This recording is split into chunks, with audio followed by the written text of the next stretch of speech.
Baby, you wanted it on camera because your contract was coming up. Oh my God.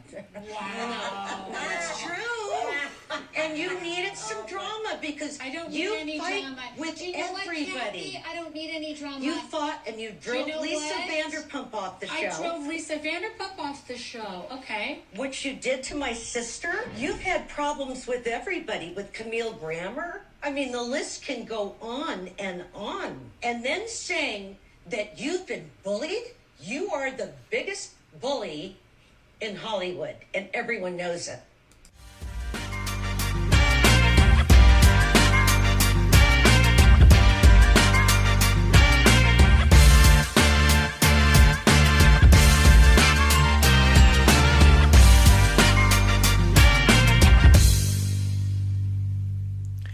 Hello. It's Chris Vetrano, host of The Gist. This is our second episode, but actually this is just one of our quick take episodes. This is why we call it The Gist, is because we've got these quick, snappy takes. But I had to take to the podcast. I had to bring the breaking news to you guys as it was happening.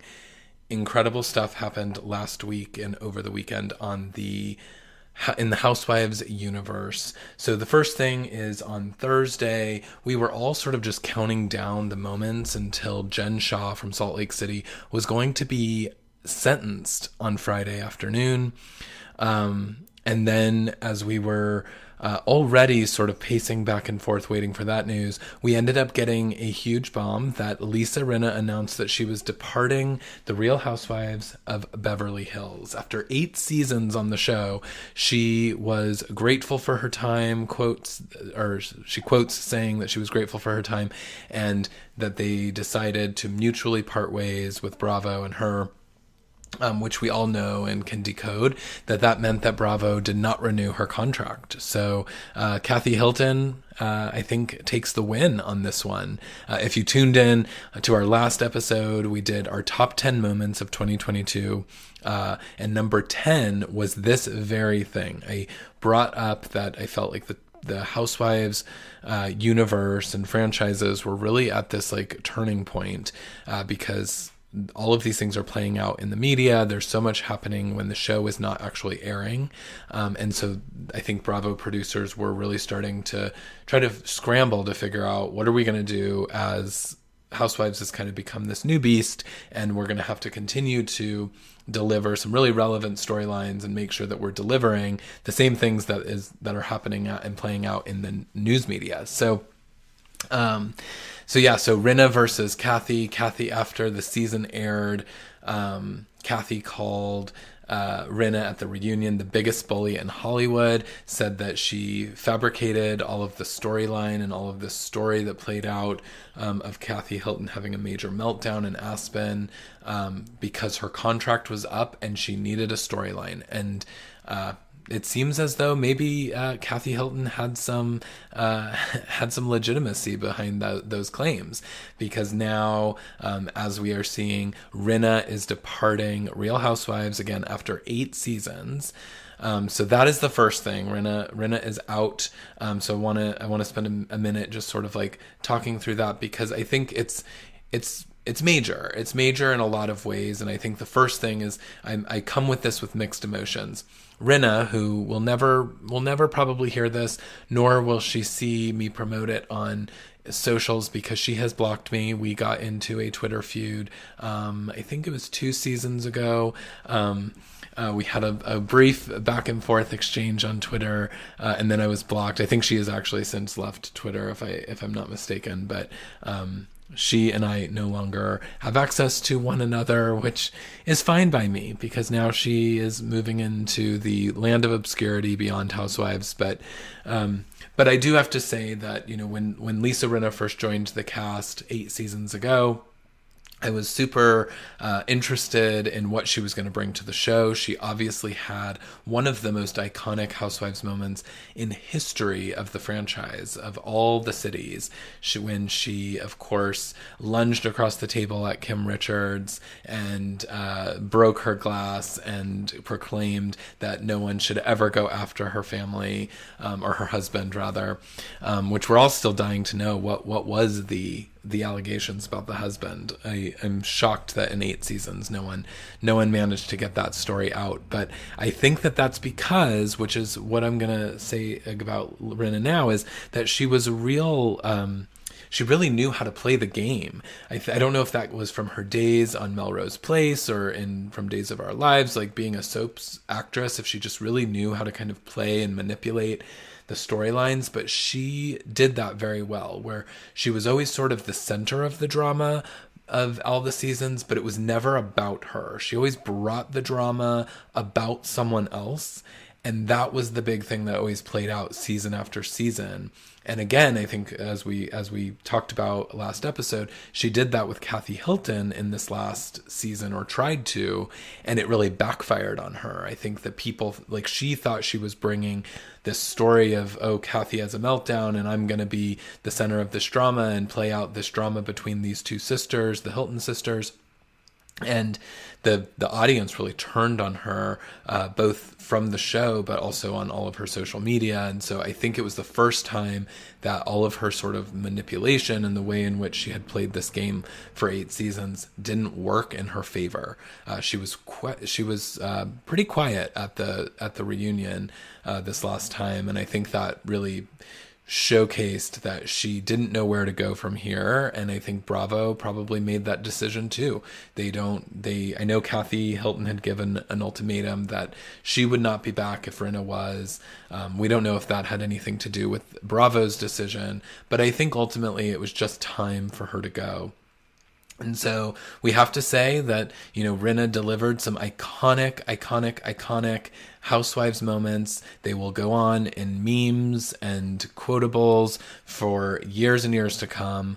But I think it was time for her to go. And so Rinna is out, which is going to leave a lot. I think there's a couple things. There's one, I was a little disappointed because I was hoping to see sort of the fallout between her and Kyle, to see what had happened in this next season, that she kind of did all of this stuff against Kyle's sister, and see how Kyle and her sort of managed to either create a friendship or fall out.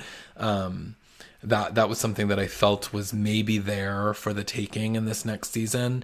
But what I'm really interested in, again, I'm fine with her going, but I think what I'm really interested to see what happens is Erika Jayne, who people assume is getting renewed, though that has not been officially announced by Bravo. We know that until it's official, nothing is actually happening until they announce it. But we believe that Erika Jayne will begin filming.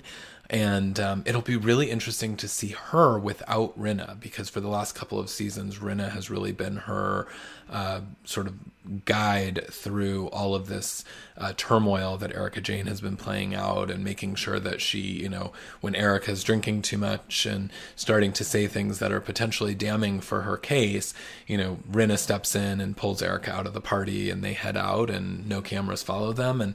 And I think we're in for a new version of Erika. And also, I don't know where Erika's alliances are. So we'll really see that play out. I think that will be interesting. So more to come on what's going to happen with Real Housewives of Beverly Hills. But Lisa Rinna, after 8 seasons, has departed. That was announced on Thursday.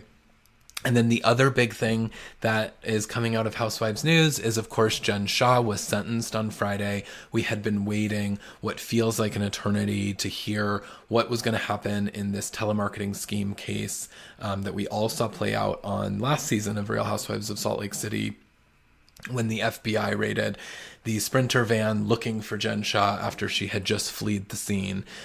Wild television, again, another iconic Housewives moment that we will never forget, but we were all waiting to see what she was going to get. I think we were expecting somewhere between 10 to 12 years of jail time, so we were waiting to see how that was going to play out. On Friday, the judge did, in fact, sentence her to 6.5 years. So I would say that's about half of what people were expecting her to get.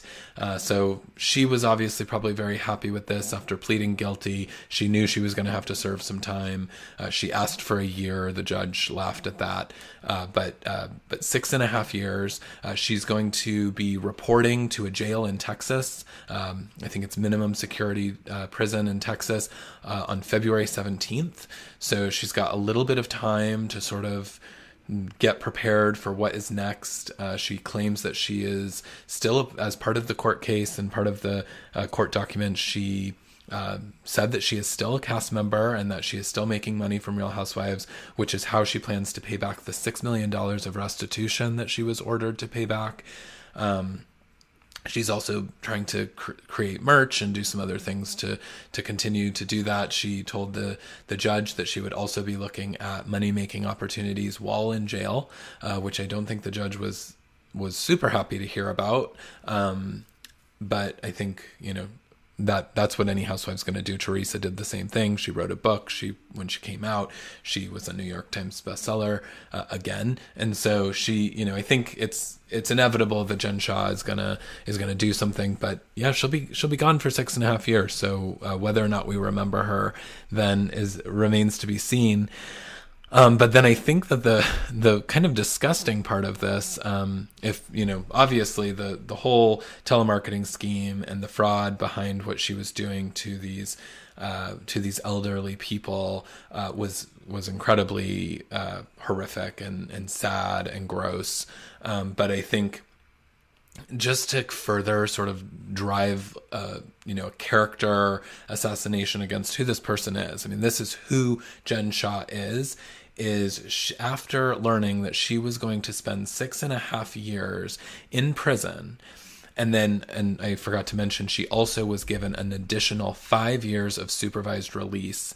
So that means that she will have, a probation officer. She will be on supervised release for an additional 5 years after the 6.5 years, because the judge wanted to ensure, quote, that she would not commit another crime. And so, I guess that's 11.5 years of really being sort of tied to the government, being supervised in some kind of way as a result of this telemarketing scheme. But as we mentioned, 6.5 years was about half of what they were expecting. And so Jen Shah was seen out in New York the night after getting sentenced on Friday night at a lavish dinner party that she was hosting and throwing in New York City to celebrate her sentencing. I have never heard anything else. I think she should have been in her hotel room, ordering room service with her family, spending as much time as she can with the people that she is going to leave behind for 6.5 years. And instead, she's out throwing lavish parties, and Page Six is reporting on it, and it's just it's real gross to see. So Rinna's out, Jen Shah's headed to jail. These are two huge things. What are your guys' thoughts about him? I would love to hear. So please sound off on the socials. You can find me at CM Vetrano on Twitter and Instagram, and I'm at Listen It's Vetrano on Facebook. So find me there. Let's have the conversation. Let me know what you're thinking, how you're feeling about all of these things. Huge Housewives news, and that's the gist of it. So we have a regular episode dropping Thursday. Don't forget to subscribe to The Gist so that you don't miss when new episodes drop. And I will talk to you soon. Bye.